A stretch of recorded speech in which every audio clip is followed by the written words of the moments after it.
Pravoslavlje u vremenu i vječnosti. Emisija o pravoslavlju i životu crkve na programu radija Bosanski Petrovac. Pomaže Bog, dragi slušalci, dobrodošli u još jedno izdanje emisije Pravoslavlje u vremenu i vječnosti na programu vašeg omiljenog radija sa dušom. Emisija Pravoslavlje u vremenu i vječnosti realizuje se sa blagoslovom njegovog preosveštenstva episkopa Bihaćko-Petrovačkog i Ermenskog gospodina Sergija. Emisija Pravoslavlje u vremenu i vječnosti realizuje se u okviru projekta proizvodnje radijskih emisija Pravoslavlje u vremenu i vječnosti. Ovaj projekat sufinansiran je iz budžeta Republike Srbije, Ministarstva informisanja i telekomunikacija. Stavovi izniti u podržanom medijskom projektu nužno ne izražavaju stavove organa koji je dodijelio sredstva. Glavni i odgovorni urednik emisije protoprezviter Stavrofor Bojan Mitrić, paroh Prvi Petrovački. Emisiju Pravoslavlje u vremenu i vječnosti priprema, uređuje i vodi Predrag Vujić, profesor pravoslavne vjeronauke u mješovitoj srednjoj školi Bosanski Petrovac. Emisiju Pravoslavlje u vremenu i vječnosti priprema, uređuje i vodi Predrag Vujić, profesor pravoslavne vjeronauke u mješovitoj srednjoj školi Bosanski Petrovac. Tema emisije Pravoslavlje u vremenu i vječnosti. Poštovani slušalci, tema ovo sedmičnog izdanja emisije Pravoslavlje u vremenu i vječnosti jesu mironosice Hristove. Nedelja mironosica je posvećena ženama mironosicama, prvim svjedocima Hristovog vaskrsenja, a također i Josifu Arimatejskom, jednom od tajnih Hristovih učenika, kao i Nikodimu, koji je tajno dolazio Hristu i slušao njegovu nauku. I Josif iz Arimateje i Nikodim su izvršili pogreb Hristov. Pored Marije iz Magdale, ostali mironosice koji su prvi dan nedelje došle na grob da pomažu Hrista bile su Salomija kći Josifa obručnika, a supruga Zavedejeva, majka apostola Jovana Bogoslova i Jakova. I Marija, mati Jakova maloga i Josije. Apostol Luka spominje još i Jovanu. U Sinaksaru nedelje mironosica pominju se još Marta i Marija, sestre pravednoga četvorodnevnog Lazara, Marija Kleopova i Sozana. Praznik žena mironosica ustanovljen je još u 9. vijeku. Kada u strasnu sedmicu slušamo evanđeljsko kazivanje o stradanju Hristovom, o njegovom raspeću i krsnoj smrti, svaki put nas duboko pogodi jedan detalj tog kazivanja, vjernost kojom su Hristu do kraja bili vjerni, oni malobrojni. A to su uglavnom žene, o kojima gotovo ništa drugo i nije kazano u evanđelju. Učenici Hristovi, sveti apostoli, oni su, kako kaže evanđelje, napustili svoga učitelja i razbježali se. Petar se 3 puta odrekao Hrista, a Juda ga je izdao. Za Hristom je u vrijeme njegove propovjedi išlo veoma mnogo ljudi i svako je od njega očekivao nešto. Jedni su očekivali pomoć, drugi su očekivali čuda, treći iscijeljenje, ozdravljenje, četvrti oslobođenje od njima mrskog rimskog jarma, a peti uređenje svojih zemaljskih poslova. Ali svi ti brojni ljudi su potpuno pogrešno shvatili ono što je bilo glavno u Hristovom učenju, a to je propovjed samožrtvene ljubavi i svecijelog samopredavanja sebe za spas svijeta i čovjeka, ako su išta uopšte i shvatili. Hristos je pomagao ljudima i ljudi su zbog toga dolazili ka njemu i išli za njim. Međutim, u dušama ondašnjih judejskih vođa i vlasti iz dana u dan je sve više rasla mržnja prema Hristu.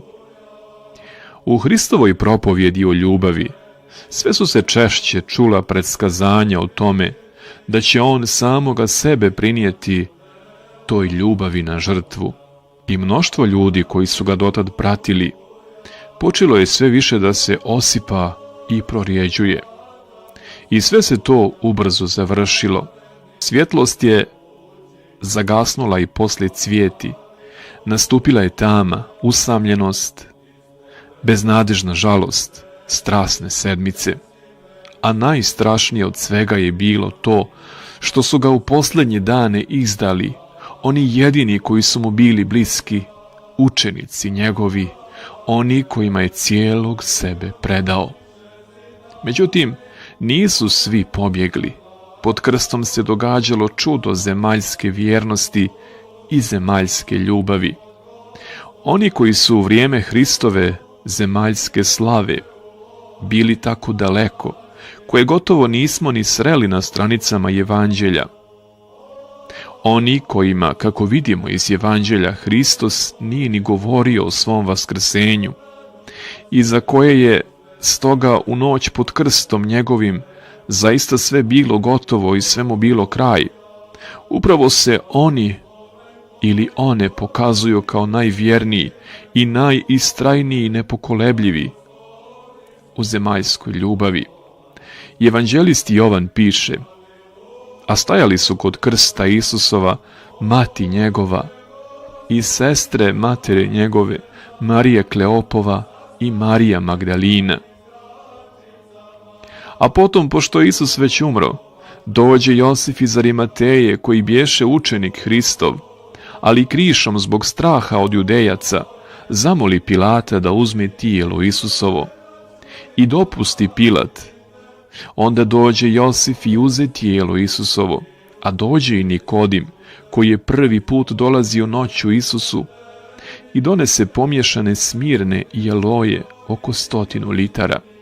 Tada uzeše tijelo Isusovo i obaviše ga platnom sa mirisima, kao što je bio običaj u Judejaca da sahranjuju pokojene. A na onom istom mjestu, gdje bi raspet, biješe vrt, i u vrtu novi grob, u koji još ne biješe niko položen. Ondje dakle zbog petka judejskoga, pošto biješe blizu grob, položiše Isusa. Prošla je subota i u praskozorje 3. dana po raspeću, te vjerne žene mironosice došle su na grob Isusov, da bi po običaju tog vremena pomazale upokojeno tijelo mirom, to jest mirisnim uljima. I upravo se njima prvima javio vaskrsli Hristos. One su prve čule od vaskrsloga Hrista pozdrav radujte se. Radujte se, koji od tada za navijek postaje suština hrišćanske sile. Tim ljudima i tim ženama Hristos nije otkrio tajne budućega vijeka kao što je to učinio 12 izabranih apostola. Tim ljudima i tim ženama Hristos nije otkrio tajne budućeg vijeka kao što je to učinio 12 izabranih apostola. Ti ljudi i te žene stoga nisu znali smisao njegove smrti, ni tajnu dolazeće pobjede, dolazećeg vaskrsenja.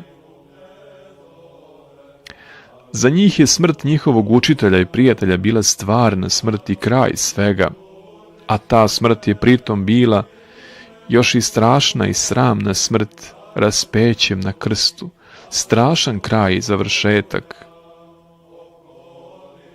Ali to je bio samo uvod u veliku pobjedu, pobjedu života.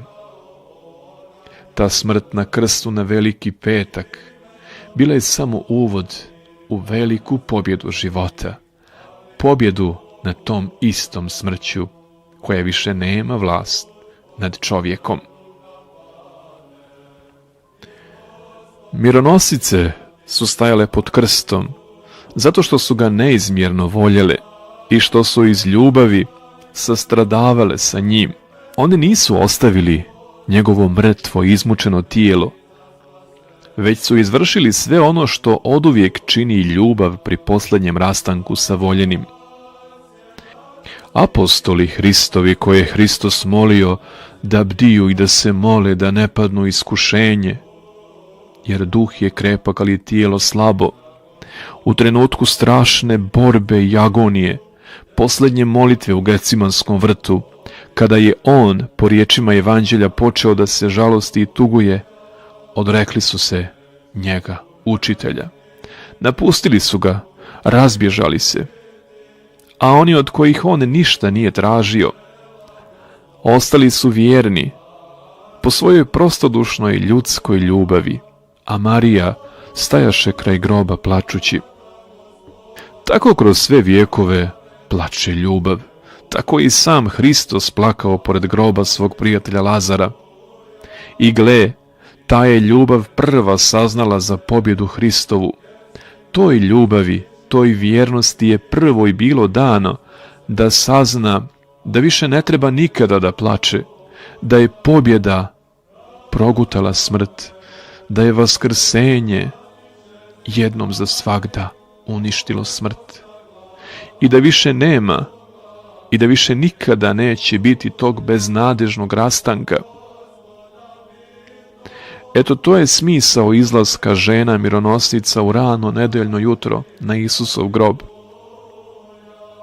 Taj izlazak stalno nas podsjeća na to da su jedino njihova ljubav i vjernost sijali u beznadežnoj tami strasne sedmice. Taj izlazak neprestano nas podsjeća na to da u ovome svijetu nisu umrli i nisu iščezli ni vjernost, ni vjera, ni nada, ni ljubav. Taj njihov izlazak sudi našoj malodušnosti, našem strahu, našem vječitom i ropskom samoopravdanju. Tajanstvenom Josifu, Nikodimu i tim ženama mironosicama koji su prije svitanja izašle na grob Isusov, posvećeno je tako malo mjesta u Evanđelju, a upravo se tu u njihovoj vjernosti rješava vječna sudbina svakoga od nas. Vjekovima već u svijetu svjetluca i prosijava svjetlost vjernosti, ljubavi i sastradavanja žena mironosica, koje su ćuteći gledale stradanje čovjeka koga su svi odbacili. I mi danas treba da se kao za slamku uhvatimo za sve to što u našem svijetu još uvijek živi toplinom i svjetlošću te i takve jednostavne, zemaljske, ljudske ljubavi. Ljubav ne pita čovjeka za teorije i ideologije. Ljubav se obraća čovjekovom srcu i njegovoj duši. Prolazili su dani, godine i vijekovi ljudske istorije. Rađala su se i survavala carstva i kulture. Bjesnili su ratovi. Ali za sve to vrijeme i neprestano nad zemljom, nad tom smutnom i tragičnom istorijom svijetli lik tih vjernih žena mironosica, lik njihove brige, samožrtvene vjernosti, ljubavi i sastradavanja.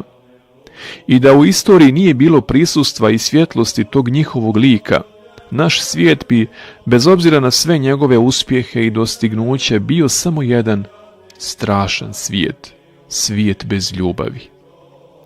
Može se bez ikakvog pretjerivanja reći da je žena ta koja je spasila i spasava čovještvo čovjeka. Žena ga spasava, ali ne riječima i ne idejama, već svojim ćutljivim i brižnim prisustvom, prepunim ljubavi. Žena je najzaslužnija za to što, bez obzira na svo zlo koje gospodari svijetom, u svijetu nikada ne prestaje taj tajanstveni praznik života. Žena je zaslužna što se taj praznik praznuje i u sirotinskoj kući za siromašnim stolom, jednako kao i u dvorcu za kraljevskom trpezom, jer je izvor radosti i svjetlosti tog praznika u ženi, u njenoj ljubavi i vjernosti koja nikada ne prestaje. Iz ljubavi jedne velike žene rodio se, ovoplotio se Spasitelj svijeta, Gospod naš Isus Hristos. Ta velika žena je istočila ljubav iz sebe, to je presveta Bogorodica, a njoj su najbolje sledovali i njen primjer najbolje podržavali žene mironosice, koje su sa njom bile u trenutku njenog najvećeg bola. I kada nikog nije bilo, kada su ljudi prezrali i odbacili svoga Mesiju, svog spasitelja svijeta. Kada su ljudi odbacili vječnu nebozemnu ljubav, onoga koji je došao da im podari vječni život, sa Hristom pod krstom ostale su žene, majke, sestre, mironosice.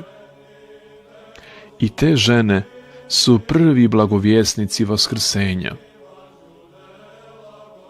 One su se prve uvjerile da smrti više nema, da nam se vječnost sprema, da i naš Bog, Hristos, vaskrsli Gospod, jednom za svagda pobjedio smrt. One su nam dokazale i pokazale zajedno sa Josifom i Nikodimom da naš Bog nije jedan tek veliki i sveznajući učitelj, neko ko ima dobre i uzvišene ideje, nego neko ko sobom, svojom žrtvom, svojim životom pobjeđuje na krstu, pobjeđuje i đavola i grijeh i smrt, tog vjekovnog čovječijeg neprijatelja. A on postaje najveći prijatelj, on postaje životodavac, onaj koji nam život daje i onaj koji nas poziva da učestvujemo u životu, da sebe uživimo u Hristu, u njegovom tijelu, da istinski postanemo ud tog tijela Hristovog i da se usinovimo Gospodu, da postanemo i mi dijete Božije. Dijete po blagodati, dijete zauvijek u srcu, čisto, smireno i nezlobivo. Da poput mironosica budemo svjedoci da je naš mir vaskrsao i da čujemo one prve riječi koje je Gospod rekao, radujte se, a onda apostolima rekao, mir vam. Time je pokazao da je on naš vječni mir i da svi koji tražimo mir i mir Boženje i mir i oboženje možemo zadobiti i jedno i drugo, i mir i oboženje u Hristu. Svi naši nemiri u ovome svijetu nastaju zbog našeg grijeha i naše svjesne odvojenosti od Boga, od zajednice sa njim, odvojenosti od bogočovječanskog organizma, od tijela Hristovog. I da bismo pobjedili sve naše strahove i nemire, potrebno je da pobjeđujemo vlastiti grijeh, vlastite promašaje, da padnemo pred noge njegove, zavapimo, oče, oprosti mi, sagriješih i nebu i tebi. Nisam dostojan da se nazovem tvojim sinom i tvojom kćerkom, ali me primi kao služitelja. Znam da si milostiv, znam da ćeš me primiti. Želim da ustanem, da živim i da volim. Tebi, Gospode, da se molim, da živim i da trajem i da dobre ljubeće plodove, Gospode, dajem. Želim i spreman sam da služim i bližnjem i tebi, Gospode, da zajedno sa braćom i sestrama, sa dobrim u Hristu ljudima, gradim zajednicu crkve. Želim da u mom srcu ponovo stanuje mir i da taj mir iz svog srca prenesem, životom svjedočim i na druge.